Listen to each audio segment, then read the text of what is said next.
시청하시기 전에 구독과 좋아요 꼭 부탁드립니다. 감사합니다. 지난 시간에 다이아몬드의 형성과 구조에 대해서 알아보았습니다. 그리고 인공 다이아몬드의 탄생과 함께 인공 다이아몬드와 천년 다이아몬드의 차이점에 대해서도 살펴보았습니다.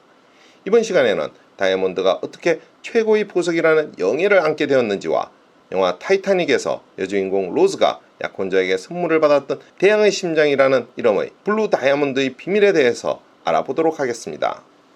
다이아몬드는 정복할 수 없다와 영원한 사랑을 동시에 뜻하는 그리스어 아다마스에서 유래됐습니다. 그리고 이런 다이아몬드는 인도에서 처음으로 채굴된 것으로 알려져 있으며 다이아몬드와 관련된 기록은 기원전 4세기경 북부 인도 왕조의 기록이 최초라고 합니다. 이 기록에는 다이아몬드를 귀중한 재료라고 묘사하고 있습니다. 다이아몬드는 실크로드를 통해 유럽에 소개되었고 당시에는 다이아몬드의 강도와 광채 그리고 빛을 굴절시키고 금속을 조각하는 능력 때문에 가치를 인정받았습니다. 그래서 장신구로도 사용되었지만 절단 도구로도 사용되었고 경우에 따라서는 악을 물리치는 부적으로도 사용되었다고 합니다. 13세기쯤 다이아몬드는 왕의 예복 장신구나 보석으로 조금씩 사용되었습니다. 그리고 당시 프랑스 국왕 루이 9세는 다이아몬드를 왕만 사용할 수 있도록 하는 법을 제정하기도 했습니다. 한편 1488년 포르투갈의 항해사 바스코 다가마가 희망봉을 발견하면서 아랍의 방해 없이 인도로부터 다이아몬드를 가져오는 것이 용이해졌고 이 덕에 유럽의 다이아몬드는 점차 풍부해졌습니다. 하지만 당시에는 다이아몬드를 가공하는 방법이 없었기에 다이아몬드는 루비나 에메랄드보다 가치를 인정받지 못했습니다. 그러다 15세기경 다이아몬드로 다른 다이아몬드를 깎을 수 있다는 사실이 알려졌고 17세기 말 베네치아의 페루치가 다이아몬드를 정교하게 다루는 초기 형태의 브릴리언트 컷을 발명하면서 다이아몬드의 가치는 급상승하게 되었습니다. 지금은 원석을 58면체로 깎지만 당시의 브릴리언트 컷은 33면체로 깎아 빛의 굴절을 최대로 만드는 방법이었습니다. 33면체의 다이아몬드는 자른 면마다 빛의 굴절이 다르게 일어나 표면에 빛이 닿으면 무지개 빛깔의 광채가 나오게 됩니다. 희망봉이란 새로운 항로 개발로 인한 공급 확대와 함께 다이아몬드 가공 기술이 발달하면서 18세기 다이아몬드는 점차 여성들의 보석으로 자리매김하게 되었습니다. 한편 당시까지 다이아몬드의 유일한 산지는 인도로 여겨졌습니다. 하지만 인도 광산이 점차 고갈되면서 대체 광산을 찾기 시작했고 1725년 마침내 브라질에서 소량의 광산이 발견되었습니다. 그러나 이는 수요를 충족하기에는 많이 부족했습니다. 이러던 중 1870년대 남아프리카에서 전례 없이 풍부한 다이아몬드 매장지가 발견되었고 이후 다이아몬드 생산량은 급증하게 되면서 다이아몬드 가치는 폭락하게 됩니다. 이런 가운데 1948년에 큰 일이 생깁니다. 다이아몬드는 영원하다라는 더비어스의 광고 카피가 대박을 친 것입니다. 이는 다이아몬드를 영원한 사랑의 상징으로 사랑을 증명할 최상의 방법으로 포장한 것인데 이 광고 이후 다이아몬드는 결혼 반지의 상징으로 자리매김하면서 그 수요도 대폭 증가한 것입니다. 당시만 해도 미국에서 다이아몬드를 결혼 반지로 받은 여성은 10%에 불과했지만 이후 지속적으로 늘어 지금은 90%가 넘게 되었습니다.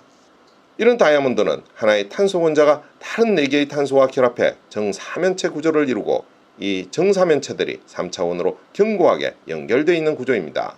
하지만 천년 다이아몬드는 지표 아래에서 수억 년 동안 성장하기 때문에 불순물이 끼어 들어갑니다. 그래서 보통 다이아몬드는 99.95%의 탄소와 0.05%의 질소나 붕소 등으로 구성되어 있습니다. 0.05%의 불순물이 특정 파장의 색을 흡수하기 때문에 색깔이 달라 보이게 되는데 질소가 포함되어 있으면 노란색을 띠며 붕소가 들어가 있으면 파란색을 띠게 됩니다. 일반적으로 불순물이 적을수록 다이아몬드는 더욱 무색 투명해지고 가치도 높아지게 됩니다. 그런데 청색의 블루 다이아몬드나 노란색의 카나리아 다이아몬드 등과 같이 무색보다 더 진한 색상을 가진 다이아몬드가 더욱 높은 평가를 받는 예외적인 경우도 있습니다. 특히 붕소를 함유하고 있는 블루 호프 다이아몬드는 저주의 다이아몬드로도 많이 알려져 있습니다.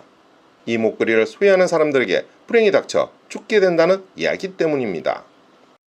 지구의 다이아몬드 중 0.02%도 안 된다는 블루 다이아몬드. 이 중 오늘의 이야기의 주인공인 블루 호프 다이아몬드의 원석은 1669년 인도 골콘다 광산에서 112캐럿짜리의 청색 다이아몬드로 채굴되었습니다.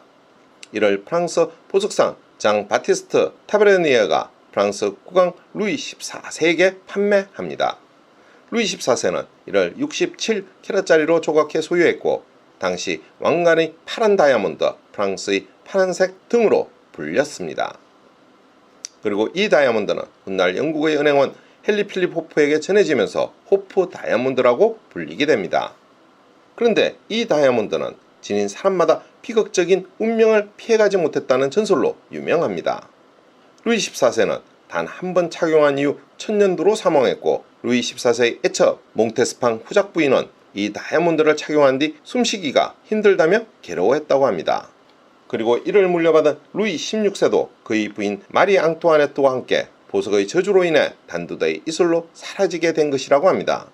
1792년 9월 왕실에서 사라졌으나 1830년 런던 경매장에 다시 등장하게 됩니다.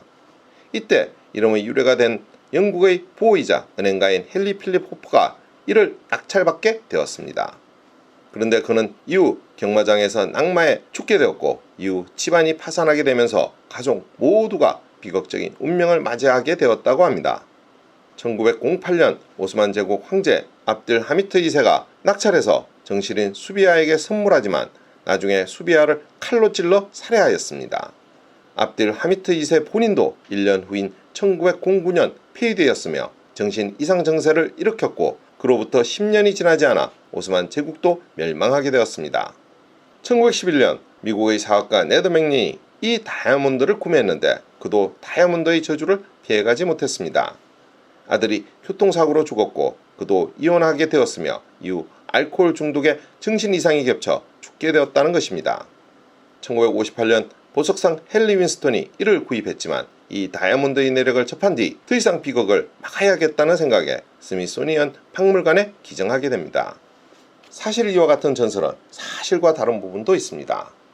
가장 대표적인 것으로 전쟁과 베르사유 궁전 건축 등으로 프랑스를 심각한 재정 위기로 몰아넣은 루이 14세는 77세까지 장수한 인물로 그의 죽음이 블루호프 다이아몬드와 연관이 있다는 증거는 없다고 할 것입니다.